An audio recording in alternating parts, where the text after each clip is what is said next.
Bread, check. Olives, check. Red wine, check. Jamón serrano, check. Oh, and a flux core welder, check.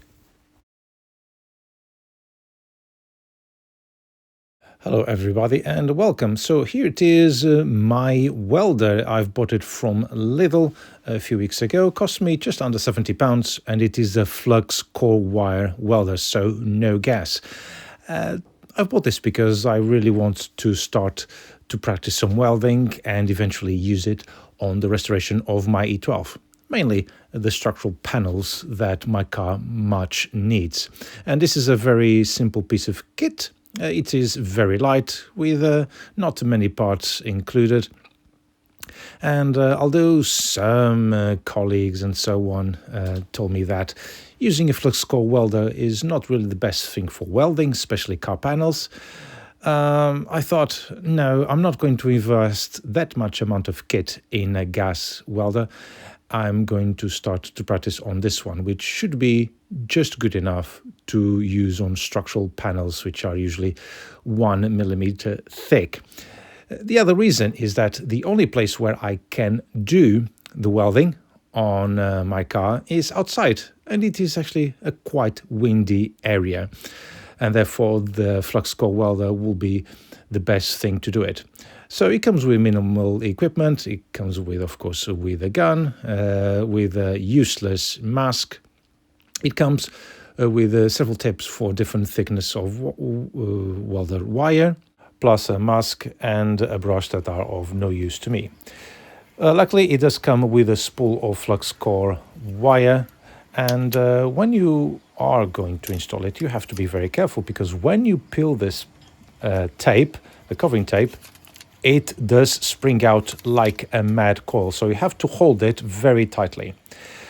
First, I do cut the tip of the wire, insert the spool, and then feed the wire through that tiny little tube all the way to that grabbing wheel, which must be set to the correct wire thickness. Luckily, this is a 0.8 wire, I think, or 0.9, I'm not sure, and it has the corresponding wheel.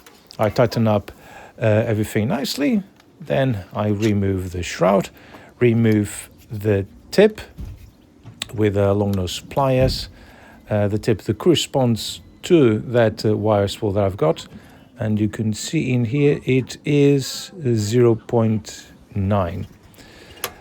And then I turn on the welder and press the trigger in order to feed the wire again.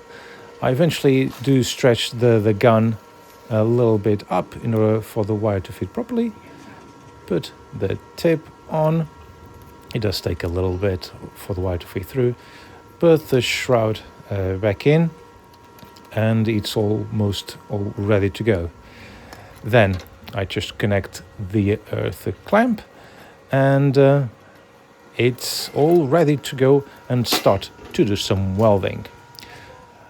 For welding mask, I bought this very good ASIP from Screwfix for about £25, I think, and also a pair of leather gauntlets. These quite nice looking blue ones from Amazon. I do really like to invest in PPE. And for practice, I've used this old BMW E39 brake dust, and you can see here I started to have some issues and with the starting of the welding. And then I did notice that the problem was because the wire feed was way too tight. And after a few adjustments, this is my very first welding. Let's face it, it's not really great weld to start with. But looking at the back of it, the penetration is actually not too bad. Yeah, there's a little bit of penetration on the other side, but the settings of that MIG welder, the flux core welder, are not that many. The only adjustment it has is only for the thickness of the metal that is about to be welded.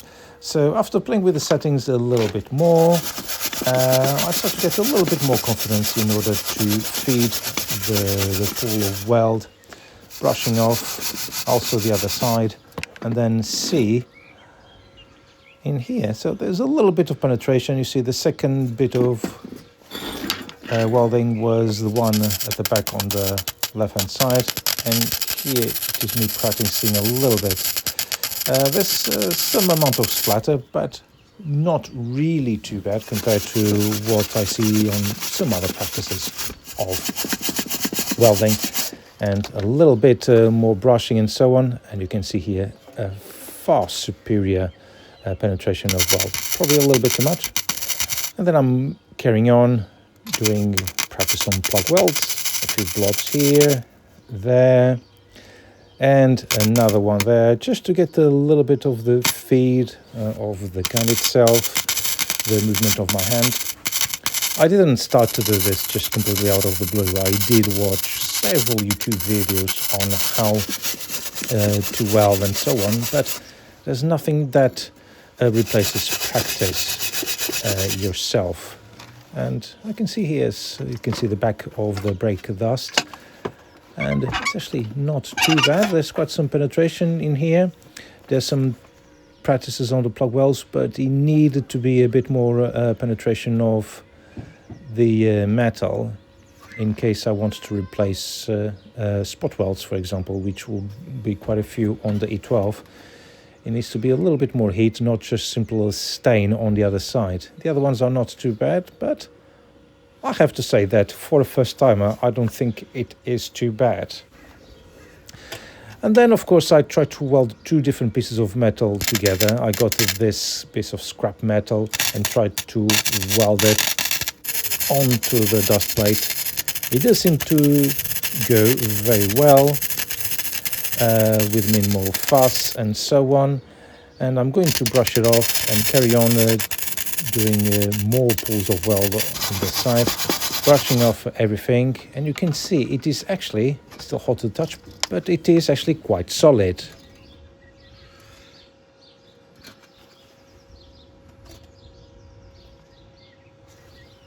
And if we look on the other side, there's quite a good amount of penetration, which is usually a good signal.